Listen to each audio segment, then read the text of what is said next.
사랑하는 성도님들, 안녕하세요. 오늘 이 영상을 클릭하신 분들 중에는 지금 마음이 무겁고 힘든 시간을 보내고 계신 분들이 많으실 것 같습니다. 혹시 요즘 밤잠을 설치고 계시지는 않습니까? 아침에 일어나도 몸이 무겁고 마음에 짐이 한가득 쌓인 것 같은 그런 느낌 말입니다. 직장에서의 스트레스, 가정의 문제들, 건강에 대한 걱정, 경제적인 어려움 등등 이 세상을 살아가면서 우리가 감당해야 할 짐들이 참 많습니다. 그런 상황에서 우리는 어디서 힘을 얻어야 할까요? 어디서 위로를 받고 소망을 찾을 수 있을까요? 바로 하나님의 말씀 안에서입니다. 오늘은 힘들 때 우리에게 참된 위로와 힘이 되는 성경 구절들을 함께 나누고자 합니다. 이 말씀들이 지금 어려운 시간을 보내고 계신 모든 분들에게 생수와 같은 위로가 되기를 간절히 바랍니다. 첫 번째로 말씀드리고 싶은 것은 우리의 염려와 걱정을 내려놓는 것에 관한 내용입니다. 우리는 살아가면서 참 많은 것들을 걱정합니다. 내일 일, 다음 주일, 내년 일까지도 미리 걱정하며 불안해합니다. 그런데 예수님께서는 마태복음 6장 26절에서 이렇게 말씀하셨습니다. 공중의 새를 보라, 심지도 않고 거두지도 않고 창고에 모아들이지도 아니하되 너희 하늘 아버지께서 기르시나니 너희는 이것들보다 귀하지 아니하냐. 이 말씀을 묵상해 보십시오. 하늘을 나는 새들을 한번 자세히 관찰해 보신 적이 있으십니까? 참새 한 마리도 내일 먹을 것을 걱정하지 않습니다. 까마귀도 다음 주 식량을 염려하지 않습니다. 그런데 하나님께서는 그 작은 새들까지도 먹이시고 돌보십니다. 하물며 하나님의 형상으로 지음받은 우리 인간을 어찌 돌보지 않으시겠습니까? 우리는 새보다 훨씬 귀한 존재입니다. 하나님의 자녀입니다. 그런 우리가 염려와 걱정으로 밤을 지새울 필요가 있겠습니까? 물론 현실적인 문제들을 무시하자는 것이 아닙니다. 계획을 세우고 노력하는 것은 당연합니다. 하지만 과도한 걱정과 염려는 우리의 영혼을 병들게 하고 믿음을 약화시킵니다. 대신 우리는 모든 염려를 하나님께 맡기고 그분의 선하신 뜻을 신뢰해야 합니다. 제가 목회하면서 만난 한 성도님의 간증을 말씀드리겠습니다. 그분은 사업이 어려워져서 빚에 허덕이고 계셨습니다. 매일 밤 걱정으로 잠을 이루지 못하셨습니다. 그런데 어느 날 이 말씀을 묵상하면서 깨달으셨다고 합니다. 하나님께서 지금까지 살아오는 동안 단 한 번도 자신을 버려두신 적이 없다는 것을요. 어려울 때마다 길을 열어주셨고 필요한 것들을 공급해 주셨다는 것을요. 그래서 그분은 더 이상 걱정하지 않기로 결심하고 모든 것을 하나님께 맡겼습니다.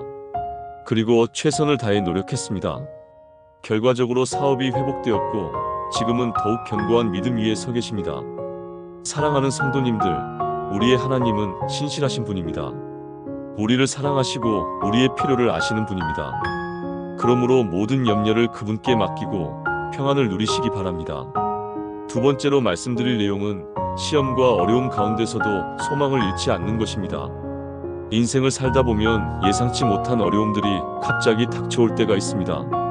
건강상의 문제, 가족의 사고, 직장에서의 해고, 사랑하는 사람과의 이별 등등 우리를 절망의 구렁텅이로 밀어넣는 일들이 생깁니다.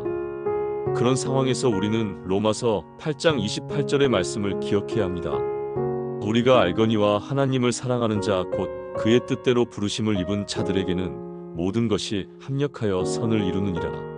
이 말씀은 우리에게 엄청난 위로와 소망을 줍니다. 모든 것이 합력하여 선을 이룬다는 것입니다.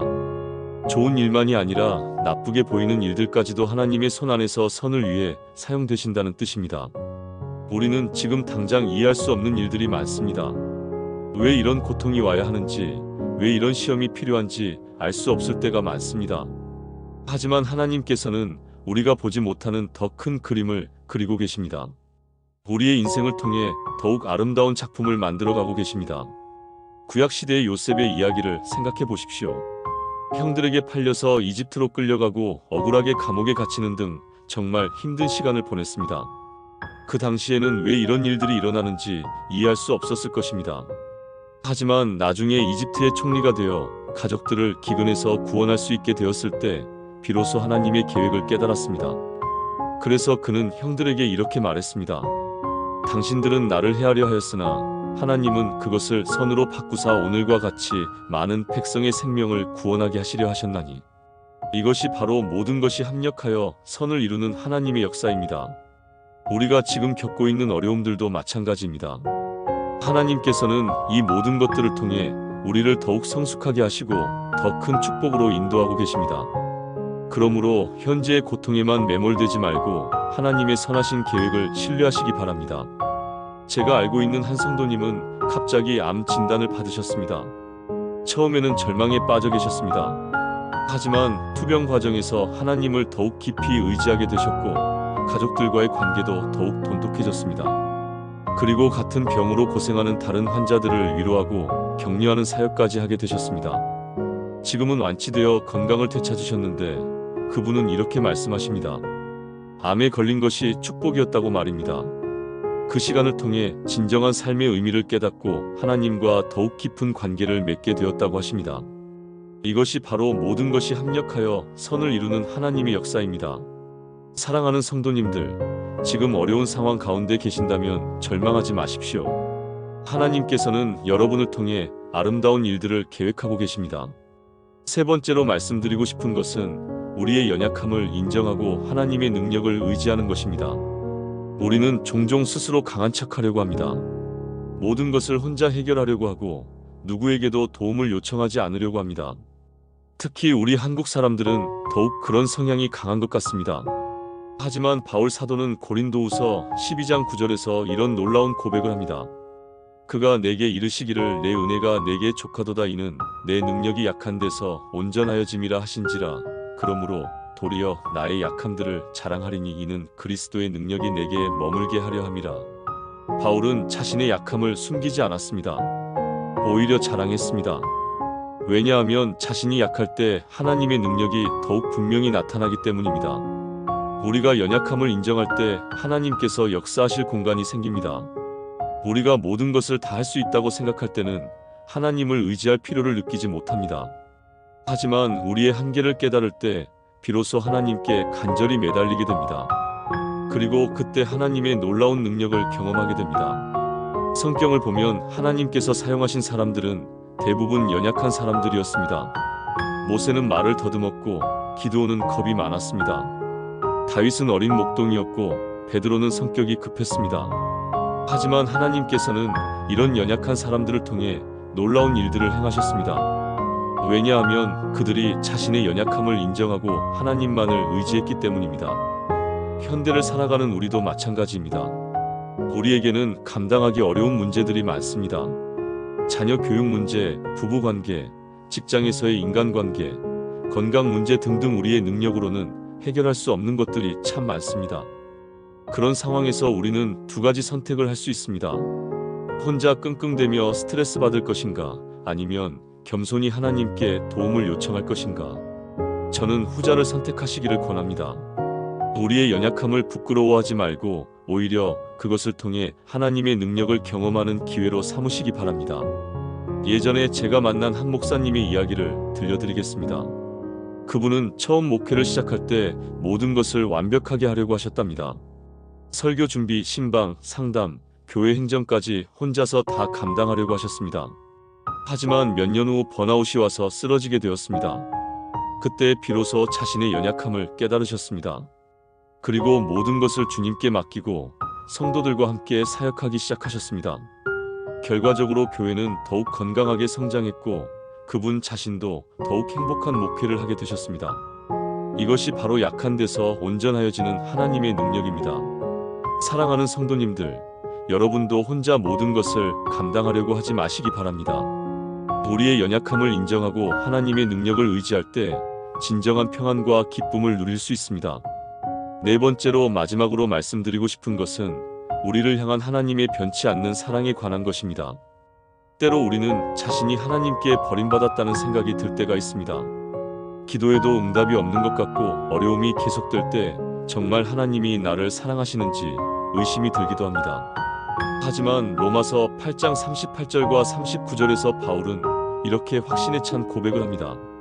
내가 확신하노니 사망이나 생명이나 천사들이나 권세자들이나 현재 일이나 장래 일이나 능력이나 높음이나 깊음이나 다른 어떤 피조물이라도 우리를 우리 주 그리스도 예수 안에 있는 하나님의 사랑에서 끊을 수 없으리라. 이 얼마나 확실하고 강력한 선언입니까? 어떤 것도 우리를 하나님의 사랑에서 끊을 수 없다는 것입니다. 사망도 생명도 천사들도 권세자들도 현재 일도 장래 일도 그 어떤 것도 말입니다. 이 말씀이 우리에게 주는 위로가 얼마나 큰지 모릅니다. 우리가 실패할 때도 하나님은 우리를 사랑하십니다. 우리가 넘어질 때도 하나님은 우리를 사랑하십니다. 우리가 의심할 때도 하나님은 우리를 사랑하십니다. 심지어 우리가 하나님을 원망할 때도 하나님은 여전히 우리를 사랑하십니다. 이것이 조건 없는 하나님의 사랑입니다. 인간의 사랑은 조건이 있습니다. 잘해주면 사랑하고 잘못하면 사랑하지 않습니다. 하지만 하나님의 사랑은 다릅니다. 우리의 행위나 상황에 상관없이 변함없이 우리를 사랑하십니다. 이 사랑이 십자가에서 완전히 증명되었습니다. 우리가 죄인 되었을 때에 그리스도께서 우리를 위하여 죽으심으로 하나님께서 우리에 대한 자기의 사랑을 확증하셨느니라고 로마서 5장 8절은 말씀합니다. 우리가 선할 때가 아니라 죄인이었을 때 예수님이 우리를 위해 죽으셨습니다. 이보다 더 확실한 사랑의 증거가 어디 있겠습니까?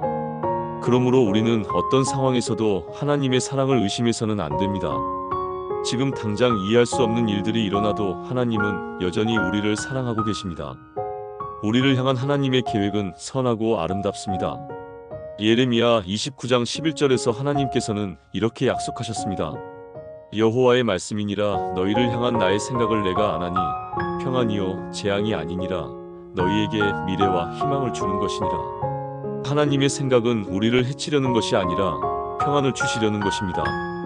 우리에게 미래와 희망을 주시려는 것입니다. 이것이 우리를 향한 하나님의 마음입니다. 제가 상담했던 한 성도님의 이야기를 말씀드리겠습니다. 그분은 이혼을 하게 되면서 심한 우울증에 빠져 계셨습니다. 자신은 실패한 인생이라고 생각하며 하나님도 자신을 버리셨다고 믿고 계셨습니다. 하지만 상담을 통해 하나님의 변치 않는 사랑을 깨닫게 되셨습니다.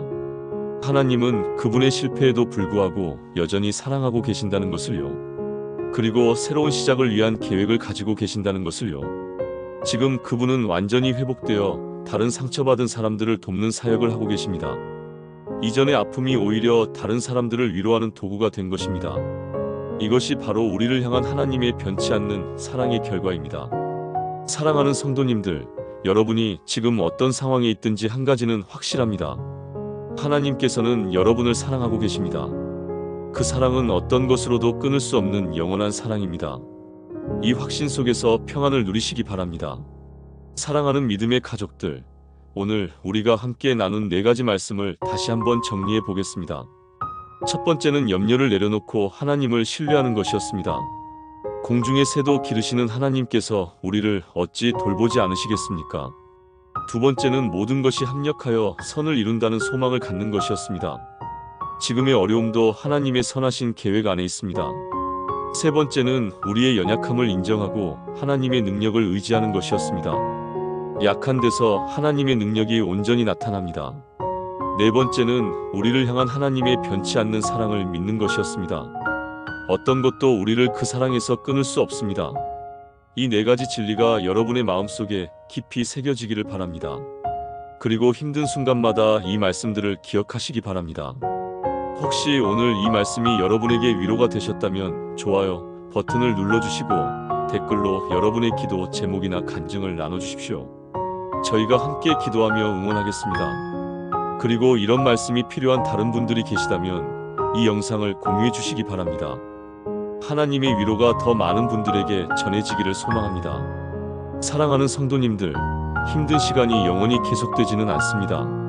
하나님께서는 반드시 여러분을 위로하시고 새 힘을 주실 것입니다. 그날까지 믿음으로 견디시고 소망 중에 기뻐하시기 바랍니다. 여러분 모두에게 하나님의 평강과 은혜가 충만하기를 간절히 축복합니다. 아멘.